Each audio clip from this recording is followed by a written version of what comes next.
नमस्कार साथियों। तो आज हम बात करने वाले हैं राहु ग्रह के बारे में। राहु के कुछ अच्छे पॉइंट्स और राहु के कुछ बुरे पॉइंट्स। तो पहले हम बात कर लेते हैं जो प्रॉब्लमेटिक हैं कि राहु अगर कुंडली में ख़राब है तो क्या क्या रिजल्ट देने वाला है। देखिए, सबसे पहले राहु क्या करता है, दिमाग को भ्रमित कर देता है, असंतुलन रहता है इंसान के माइंड में। सेकंड, संबंधों में शक रहना या शक पैदा हो जाना।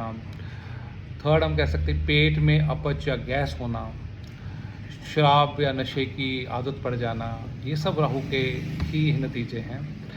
शरीर में आलस्य अधिक रहना, नींद ना आने की समस्या रहना, मोबाइल फ़ोन व टीवी की अत्यधिक आदत, ये भी राहु के हैं। पैर को घसीट कर चलना, क्योंकि नाखून और बाल कमज़ोर होते हैं, वो भी राहु का ही एक नेगेटिव पॉइंट है। पैरों की एड़ियाँ फटी रहना, ये भी राहु का ही पॉइंट है। तो ओवरऑल हम देखें कि राहु बेसिकली भ्रमित एक डिल्यूज़न पैदा कर देता है इंसान की लाइफ में, अगर राहु नीच का है। देखिए, वृश्चिक राशि में या धनु राशि में राहु नीच का होता है। और यही अगर बात करें हम उच्च की, वृषभ राशि और मिथुन राशि में राहु उच्च के रिजल्ट देता है। उच्च के रिजल्ट अब देखें कि अगर मिथुन राशि में या वृषभ राशि में अगर राहु आ जाता है तो डिल्यूज़न नहीं रहता, बिल्कुल क्लियर थॉट रहते हैं और कोई आलस्य नहीं करता, वो उसको काम में तरक्की मिलती चले जाती है। आगे बहुत सारी चीज़ें हमें कुंडली में और भी देखनी पड़ती है कि किस घर में बैठा है।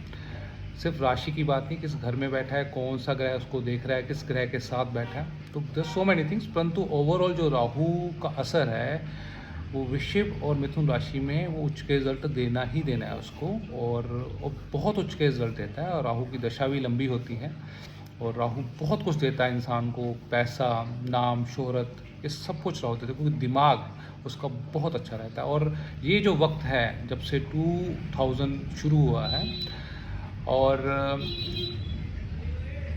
2 नंबर राहु का होता है।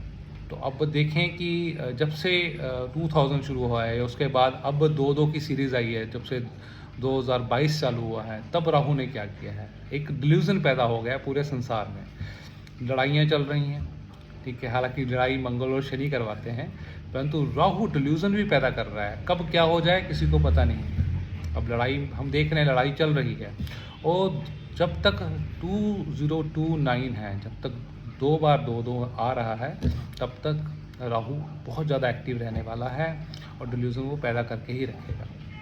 तो ये राहु का काल है, तो इसलिए 2029 तक तो बहुत बच के रहने की ज़रूरत है राहु से। तो अब हम बात कर लेते हैं राहु का उपाय क्या है।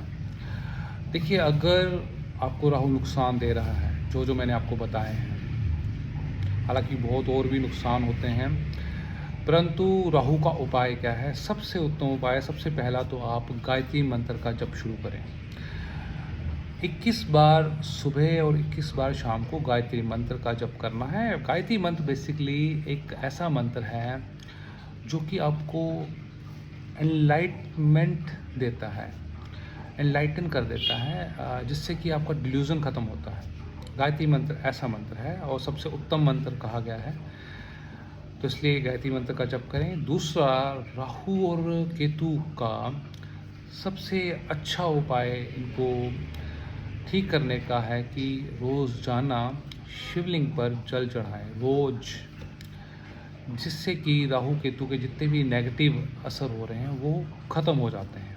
क्योंकि भगवान शिव हैं, वो राहु केतु को कंट्रोल करते हैं, क्योंकि राहु केतु को कंट्रोल करने वाला भगवान शिव के अलावा कोई भी नहीं है। इसलिए भगवान शिव ही राहु केतु को कंट्रोल कर सकते हैं। तो भगवान शिव की आराधना और शिवलिंग पे रोजाना आपको जल चढ़ाना है। और तीसरा उपाय, संतों के दर्शन, संतों से आशीर्वाद, ये तीसरा उपाय है।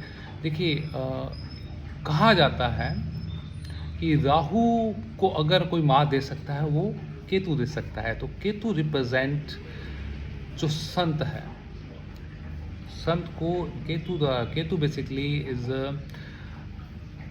वो एक मोक्ष का कारक है। तो राहु को ना तो शनि, ना सूर्य, ना गुरु कोई भी नहीं कर पाता, परंतु केतु जो कि हमारे संत महात्मा हैं, जो प्योर संत होते हैं, जिन्होंने जो भगवान को दिल में बसाए हैं, जो इकमिक हो चुके हैं, चीर में रहते रहते इकमिक हैं, ऐसे संत से जब आशीर्वाद लेते हैं, उनके सामने झुकते हैं, ठीक है, तो वो राहु का इम्पैक्ट पूरी तरह से ख़त्म कर देते हैं। तो आपके मन में जो डिल्यूज़न होता है वो ख़त्म हो जाता है, क्योंकि वहाँ पर आपको उनके चरणों में वो ज्ञान, वो समझ आपको प्राप्त हो जाती है। उनके आशीर्वाद से ये कार्य होता है कि आप पर राहु का असर, जो नेगेटिव असर है, वो ख़त्म हो जाता है। तो ये राहु के उपाय हैं। Thank you so much for watching this video.